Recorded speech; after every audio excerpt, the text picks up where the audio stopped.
আজকে আমি রান্না করব কই মাছের দো পেঁয়াজি। চুলায় বসিয়েছি কড়াই, দিয়ে দিয়েছি তেল।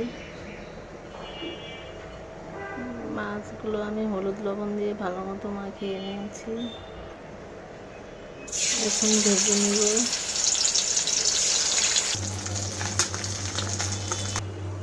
মাছগুলো সব ভাজা হয়ে গেছে। এখন আমি পেঁয়াজগুলো তেলে ভেজে নেব।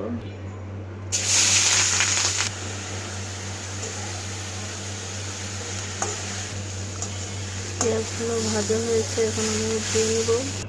দিয়ে দিচ্ছি তেল,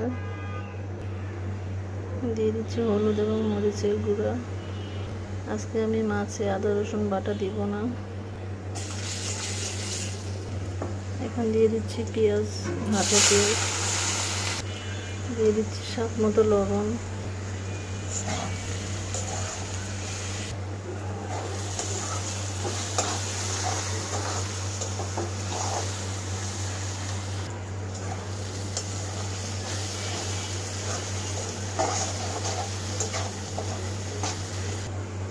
পেঁয়াজগুলো ভাজা হয়েছে, এখন আমি দিয়ে দিব মাছ।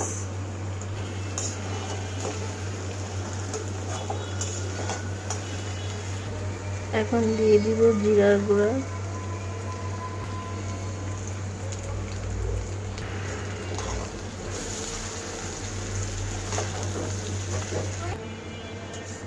আমার রান্না হয়ে গেছে, এখন উঠিয়ে নেব।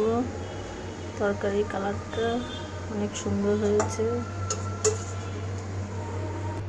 রান্না শেষ, উঠিয়ে নিয়েছি। আমার রান্নার ভিডিও যদি ভালো লেগে থাকে তাহলে আপনারা সবাই আমার ইউটিউব চ্যানেলে সাবস্ক্রাইব করবেন। আর ফেসবুকে আমার আরেকটা পেজ আছে, সেখানে ফলো দিবেন এবং কমেন্ট করবেন। আজকের মতো এই পর্যন্ত। সবাই ভালো থাকবেন। আসসালামু আলাইকুম।